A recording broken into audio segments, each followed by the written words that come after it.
स्वागत है आप सभी का आज के हमारे इस वीडियो में, जिसमें हम आपको बताने वाले हैं CLF क्लस्टर लेवल फेडरेशन संकुल स्तरीय संघ जिसको भी कहते हैं, इससे समूहों को क्या क्या लाभ होगा, समूहों को CLF से क्या फ़ायदे मिलेंगे और इससे क्या क्या लाभ समूह को मिलेगा। कुछ ऐसी इम्पोर्टेंट लाभ वाली बातें जिनको हर समूह की दीदी को जानना बहुत ज़रूरी है। तो अगर आप भी समूह से जुड़ी हैं या समूह बनाने की सोच रही हैं, तो समूह बनाने के साथ साथ आपको ग्राम संगठन की भी जानकारी कर लेनी है और इसी के साथ में आपको CLF क्लस्टर लेवल फेडरेशन की जानकारी भी कर लेनी है। आपको समूह के हर स्टेप के बारे में पता होना चाहिए ताकि आप समूह के गठन से लेकर के समूह के ऊपर जितने भी अन्य जो फेडरेशन का गठन है उन सब के कार्य उत्तरदायित्व और उनके द्वारा आपके समूह को क्या लाभ मिलने वाला है, क्यों बनाए जाते हैं, समूह को इससे क्या फ़ायदा है, ऐसी बहुत सारे प्रश्न और बहुत सारी बातें आपके मन में होंगी जिसका समाधान आपको होना चाहिए। तो चलिए आज के वीडियो में हम आपको CLF से समूह को क्या क्या लाभ मिलेंगे, CLF समूह के लिए क्या क्या करता है, इसके बारे में जानेंगे। तो वीडियो को शुरू करने से पहले छोटी सी रिक्वेस्ट है आप सभी से कि वीडियो को लाइक करें, शेयर करें और चैनल को अगर अभी तक सब्सक्राइब नहीं किया है तो ज़रूर कर लें। सब्सक्राइब के बटन को क्लिक करें, पड़ोस में घंटी के बटन को दबाएं और सबसे ऊपर जो लिस्ट में ऑल लिखा हो उस पर घंटी के बटन को क्लिक कर दें। तो आपको लगातार हमारे नए नए वीडियोस की नोटिफिकेशन मिलती रहेगी और समूह से रिलेटेड नई नई अपडेट मिलती रहेगी। और जिन लोगों ने अभी तक समूह नहीं बनाया था और नया समूह बनाया है, तो विशेषकर वो लोग हमारे जो चैनल पे समूह से रिलेटेड बहुत सारी जानकारी पा सकते हैं। और उसके लिए नए समूह के लिए मैंने नीचे डिस्क्रिप्शन में एक प्लेलिस्ट का लिंक दे रखा है जो कि नए समूह के लिए विशेषकर है। उस प्लेलिस्ट पे क्लिक करिए और बहुत सारी वीडियोस को देख कर जानकारी अधिक से अधिक प्राप्त कीजिए। ऊपर आई बटन में भी आपको लिंक मिलेगा और लास्ट में एंड स्क्रीन पर भी मिलेगा। चलिए टॉपिक पे हम लोग बात करते हैं और आज के वीडियो में आपको बताते हैं।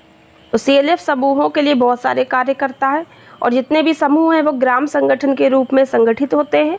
तो CLF ग्राम संगठन को हर एक चीज़ बताता है। तो यहाँ पर जो CLF है वो समूहों और ग्राम संगठनों के क्षेत्र का भ्रमण करता है।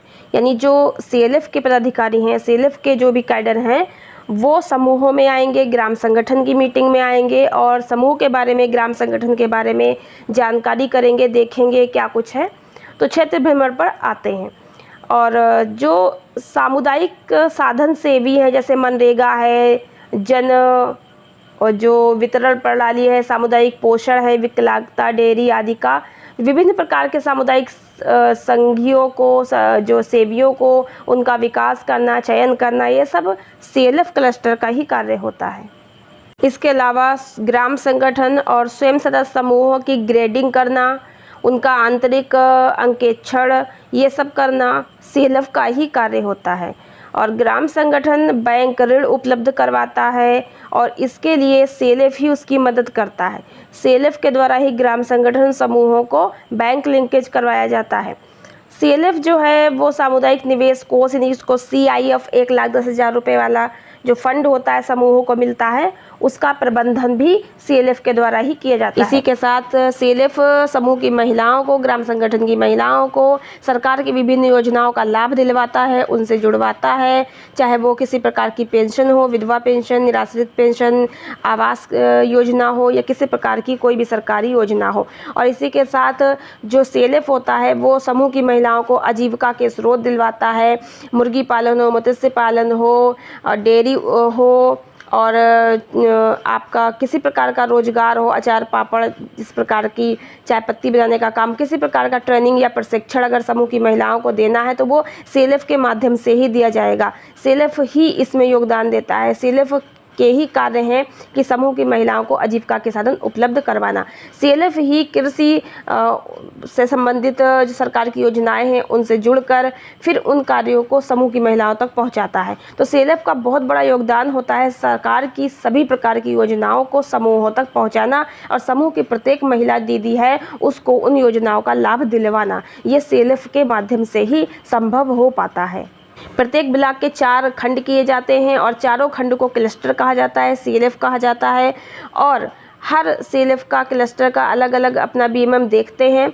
तो जब किसी भी क्लस्टर के अंदर जो गांव हैं, उन गांवों में जब धीरे धीरे कई सारे बहुत सारे समूह बन जाते हैं, उन समूहों के ऊपर बहुत सारे ग्राम संगठन बन जाते हैं, तब आवश्यकता होती है कि उन ग्राम संगठनों को जोड़कर एक क्लस्टर लेवल फेडरेशन का गठन करके उसका भी एक ऑफिस बना लिया जाए। तो धीरे धीरे सरकार समूहों में बहुत कुछ कर रही है।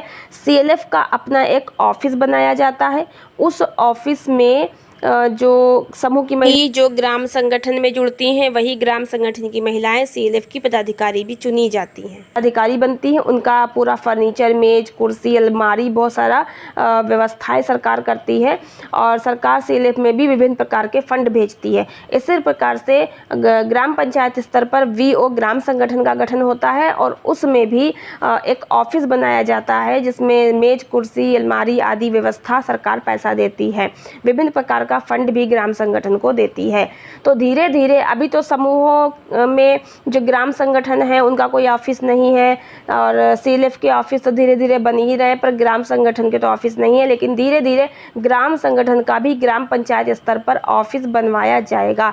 सीएलएफ का भी अपना एक ऑफिस होता है। सीएलएफ के ऊपर बीएलएफ होता है, ठीक है। बीएलएफ के बारे में आगे किसी वीडियो में हम आपको बताएंगे। तो सीएलएफ का भी अपना एक ऑफिस होता है। तो धीरे धीरे जो है सीएलएफ जब मजबूत होता है, तब वो समूह ग्राम संगठन के लिए काम करना शुरू करता है। बहुत सी समूह की दीदियों के मन में ये प्रश्न होगा कि हम तो ग्राम संगठन से समूह को जोड़ दिए हैं, और ग्राम संगठन की जो पदाधिकारी हैं वो सीएलएफ की मीटिंग में जाती हैं, और हम उसमें हमारा क्या काम है, हम क्या करेंगे जुड़ के, और हमें क्या होगा।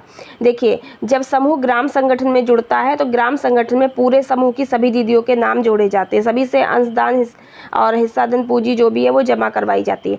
फिर पूरा ग्राम संगठन का मतलब है वो सारी दीदी जो अपने नाम एक ग्राम संगठन में लिखवाई हैं, तो वो पूरा ग्राम संगठन का सारा दीदियों का नाम जाकर के क्लस्टर में सीएलएफ में लिखवाया जाता है, और वहाँ भी ग्राम संगठन अंश पूंजी हिस्सादान जमा करता है। इस तरह से आपका एक रजिस्ट्रेशन हो जाता है समूह का ग्राम संगठन में और ग्राम संगठन का सीएलएफ में। तब सीएलएफ जानता है कि हमारे जो सीएलएफ के अंडर में कितनी दीदियाँ जुड़ी हुई हैं, और इन्हीं दीदियों को हमें लाभ पहुंचाना है। तो जितनी दीदियाँ उसमें जुड़ी होती हैं, उन दीदियों को वो लाभ पहुंचाता है। आपकी कोई भी अगर समस्या है, कोई सुझाव है, तो आप ग्राम संगठन की पदाधिकारी को जाकर बता सकती हैं, और जो दीदियाँ हैं समूह की अपने समूह के पदाधिकारियों को बता सकती हैं, और इस तरह से वो प्रस्ताव ले जाकर के सीएलएफ में बताया जाता है, और वहाँ पर बैठक में चर्चा होती है उस प्रस्ताव पर, और उसका समाधान निकाला जाता है।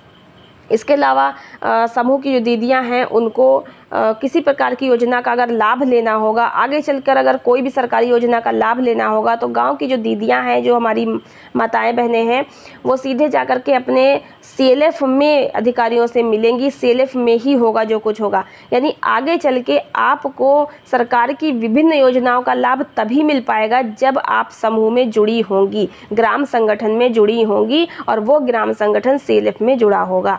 शुरू में क्या होता है कि एक भी समूह नहीं बने तो आपको बीएमएम भी मिलने आएंगे, ब्लॉक से अधिकारी भी आएंगे, समझाएंगे, बताएंगे, योजनाएं बताएंगे। आप भी आसानी से ब्लॉक पे जाकर एनआरएलएम ऑफिस में बीएमएम से मिल लेते हो। लेकिन जब सीएलएफ बन जाता है, अच्छे से मजबूत हो जाता है, काम करना शुरू कर देता है, तो कोई भी समूह की दीदी हो उसे अपने सीएलएफ में जाकर ही मिलना होगा। सीएलएफ में ही हर समस्या का समाधान होगा, सीएलएफ में ही सारे कार्य होंगे, सीएलएफ से ही हर योजना का लाभ मिलेगा, और सीएलएफ में ही हर नोटिस चस्पा होगी बोर्ड पर।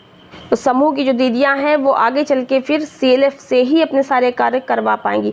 सीएलएफ के बारे में आशा करती हूँ आपको बहुत कुछ समझ में आया होगा। मिलते हैं नेक्स्ट वीडियो में ऐसी इंपॉर्टेंट जानकारी। कुछ भी आपको पूछना हो कमेंट बॉक्स में लिख सकते हैं। वीडियो एंड तक देखने का बहुत बहुत धन्यवाद।